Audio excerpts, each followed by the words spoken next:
నమస్తే, welcome to hit TV. ఈ రోజు మనతో పాటు ఉన్నారు శ్రీ జగద్గురు పీఠం చైర్మన్ వారసురాలు మైలవరపు నాగమణి గారు. వారితో మాట్లాడి మరిన్ని విషయాలు తెలుసుకునే ప్రయత్నం చేద్దాం. నమస్తే అమ్మా. నమస్కారం అమ్మా. బాగున్నారా? బాగున్నాను తల్లి. అమ్మ, మార్గశిర మాసం యొక్క విశిష్టత ఏంటమ్మా? చాలా మంచిది. కార్తీక మాసం వెళ్ళిపోతుంది. శివయ్యని చక్కగా ఆరాధన చేసుకున్నాం. శివయ్యని ఆరాధన చేసుకున్నాం కాబట్టి శ్రీ మహావిష్ణువుని కూడా మనం ఆరాధన చేసుకోవాలి, ఆయనకి పూజలు పునస్కారాలు చేసుకోవాలి. కాబట్టి మనకి మార్గశిర మాసంలో శ్రీ మహావిష్ణువు యొక్క ఆరాధన చేసుకోవటం అనేది మనకి పాడ్యమి రోజు నుంచే ప్రారంభం అవుతుంది. కార్తీక మాసం వెళ్ళగానే మార్గశిర మాసంలో శ్రీ మహావిష్ణువు యొక్క ఆరాధన చేయటము, తర్వాత మార్గశిర మాసం స్వయంగా మార్గశిర మాసం నేనే అనని శ్రీకృష్ణుడు స్వయంగా చెప్పారమ్మా. మార్గశిర మాసంలో మార్గశిర మాసం చాలా గొప్పది. మార్గశిర మాసం అంటే ఏదో కాదు, స్వయంగా నేనే అనని శ్రీకృష్ణ పరమాత్మ తెలియజేశారు. తెలియజేసి ఏం చెప్పారంటే, మార్గశిర మాసంలో మీరు ఏ పూజలు చేసినా వ్రతాలు చేసినా సాక్షాత్తు నాకే చెందుతాయి. కాబట్టి ఇది గొప్ప మాసం అని సాక్షాత్తు శ్రీకృష్ణ పరమాత్మే మనకు చెప్పటం, ఈ మార్గశిర మాసం గురించి ఆయన చెప్పటం, మనం ఆచరించుకోవటం జరుగుతుంది. ఇంకా ఏ దేవుళ్ళని ఆరాధిస్తే మంచిదమ్మా మార్గశిర మాసంలో? మనం మార్గశిర మాసంలో శ్రీ మహావిష్ణువుని ఆరాధించుకుంటున్నాం కాబట్టి మహాలక్ష్మి అమ్మవారిని మనం ఏం చేస్తామంటే శుక్రవారాలు ఆచరిస్తాం. కానీ మార్గశిర మాసంలో గురువారం రోజున మనకి 4 గురువారాలు రాని 5 గురువారాలు రాని మహాలక్ష్మి అమ్మవారి ఆరాధన చేయటం, మహాలక్ష్మికి సంబంధించిన శ్రీ సూక్తం కానీ ఏమన్నా చేసుకుని, లేకపోతే మహాలక్ష్మికి సంబంధించిన దేవాలయాలు తిరగటం కానీ, మహాలక్ష్మి ఆరాధన గురువారాలు చేయటం అనేది విశేషం. తర్వాత ఏంటంటే మార్గశిర మాసంలో మనకి గీత పుట్టింది. గీత స్వామి శ్రీకృష్ణుల వారు అర్జునుడికి ఉపదేశించిన ఒక భగవద్గీత ఉంది కదమ్మా, అది కూడా గీతోపదేశం అనేది కూడా ఈ నెలలోనే జరిగింది. మనకి జనులందరికీ అందింది, భక్తులందరికీ ఈ మార్గశిర మాసంలోనే అందింది. మార్గశిర మాసంలో ఇంకా దత్త జయంతి ఒకటి వస్తుంది, కాళభైరవ జయంతి ఒకటి వస్తుంది, ఇట్లా తర్వాత ముక్కోటి ఏకాదశి ఒకటి వస్తుంది. మార్గశిర మాసంలో మనం ధనుర్మాసం వ్రతం ఒకటి ప్రారంభిస్తారు ప్రతి గుళ్ళల్లోనూ. తర్వాత ఉత్తర ద్వార దర్శనం ఒకటి, తర్వాత ఇంకోటి ఏంటంటే మనం చక్కగా రంగులంగులు ముగ్గులు వేసుకోవటం, గబ్బెమ్మలు పెట్టుకోవటం, హరిదాసులు, ఆ సందడి, ఇవన్నీ కూడా మనకి మార్గశిర మాసంలోనే మొదలవుతాయి.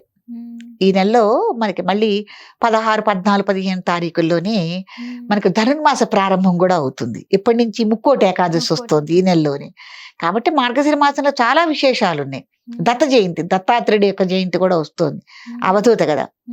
అట్లాగే కాళభైరవుడు గురించి, ఇట్లా మార్గశిర మాసంలో మనం చెప్పుకోవాలంటే చాలా విశేషాలు ఉన్నాయి. చాలా గొప్పది మార్గశిర మాసం.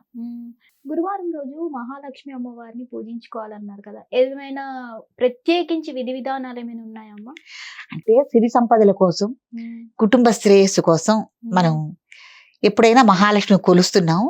కాకపోతే మార్గశిర మాసంలో ఏంటంటే ప్రత్యేకంగా గురువారాలకి ప్రాధాన్యత ఉంది అనని, మీరు ఇది వరకు మనం నోములు, వ్రతాలు, పూజలు అన్ని ఎట్టా చేస్తున్నాము విధి విధానాలతో, అదే విధి విధానంతో ప్రత్యేకంగా అమ్మవారిని మీ ఇంట్లో ఒకవేళ మూర్తి ఉందనుకోండి, మీ దేవుడు గూట్లో ఆ అమ్మవారిని ప్రతి గురువారం చక్కగా మీరు పంచామృతాలతో అభిషేకం కార్యక్రమం చేసుకుని, మీకు వస్తే మీరు స్వయంగా చేసుకోవచ్చు, లేకపోతే ఏదైనా బ్రాహ్మణ్ణి నియమించుకోవాలని కానీ చక్కగా చేసుకుని షోడశోపచార పూజలతో చక్కగా అమ్మవారికి ప్రీతికరమైనవి మనకి 4 గురువారాలు వస్తాయి. కాదు, ఒక గురువారం మల్లెపూలు, ఒక గురువారం ఇంకొక ఏదన్నా మంచి విశేషమైన పూలతో, అది కూడా ఒక 108 పూలు అనుకుని అర్చనాది కార్యక్రమాలు చేసుకోవటం, ధూపదీప నైవేద్యాలు చేసుకోవటం, అమ్మవారికి ఇష్టమైన ప్రీతికరమైనవి తీపి పదార్థాలు ఏవైనా మనం ఇంట్లో స్వయంగా తయారు చేసి నైవేద్యం పెట్టుకోవటం, ఇవన్నీ చేసుకోవచ్చు. శ్రీ సూక్తంతో చక్కగా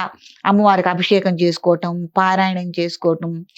శ్రీ సూక్తం అభిషేకం పారాయణమే కాకుండా శ్రీ సూక్తం యొక్క గొప్పతనం, అసలు శ్రీ సూక్తంలో మనకి ఏం చెప్పబడ్డది అమ్మవారి గురించి, ఆ వైభవం గురించి అనేది మనం నిజంగా అర్థం చేసుకుని గనక శ్రీ సూక్తాన్ని చదవగలిగితే కళ్ళమట నీళ్ళు వచ్చేస్తాయి ఆనందంతో.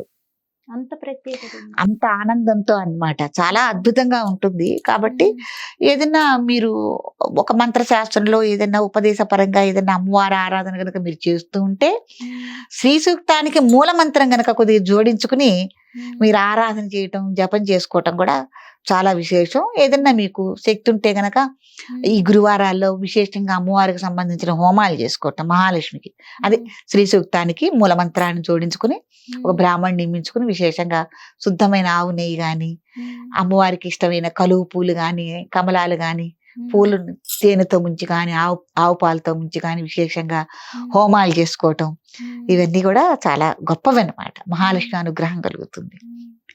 ఈ మార్గశిర మాసంకి ఏమైనా ఇంత ప్రత్యేకత రావడానికి ఏమైనా కథ ఉందమ్మా? కథ అంటే అంటే శ్రీకృష్ణుల వారు చెప్పింది. మాసానం మార్గశిర మాసం చాలా విశేషమైంది. మార్గశీర్షము అంటే మనిషికి శరీరంలో శిరస్సు ఎంత ముఖ్యమైంది కదా, అవును కదమ్మా. కాబట్టి అంత గొప్పది, శిరస్సు లాంటిది, తల లాంటిది. కాబట్టి అన్ని మాసాలు వేరు, అందులో 9వ మాసం ఇది. మనకు తెలుగు నెలలో 9వ మాసం మార్గశిర మాసం. కాబట్టి అంత గొప్పది, అంత విశేషమైంది. మార్గశిర మాసం అంటే మాసం కాదు అక్కడ లెక్క మీరు తీసుకునేది, స్వయంగా నేనే అని చెబుతున్నారు స్వామి శ్రీకృష్ణుడు. కాబట్టి ప్రత్యేకమైన కథ కాకుండా ఆయనే చెప్పారు కాబట్టి, గీతోపదేశం కూడా చేశారు కాబట్టి మనకింత విశేషమైంది. ధన్యవాదాలు. హిట్ టీవీ యాప్, ఇందులో short news, live news, entertainment shows, movies, digital magazines తో పాటు మీ జిల్లా వార్తలను కూడా ఫ్రీగా చూడొచ్చు. ఇంకెందుకు ఆలస్యం, వెంటనే హిట్ టీవీ యాప్ ని డౌన్లోడ్ చేసుకుని ఫ్రీగా ఎంటర్టైన్మెంట్ పొందండి. Hit TV app. Hit TV app. Please download Hit TV app. Hit TV యాప్ని ఫ్రీగా డౌన్లోడ్ చేసుకొని ఎంజాయ్ చేయండి. మీకు నచ్చిన ఎంటర్టైన్మెంట్ కోసం హిట్ టీవీ యాప్ ని ఫ్రీగా డౌన్లోడ్ చేసుకొని ఎంజాయ్ చేయండి. హిట్ టీవీ యాప్ని డౌన్లోడ్ చేసుకుని ఆస్వాదించండి, ఆశీర్వదించండి. ఇంతమంది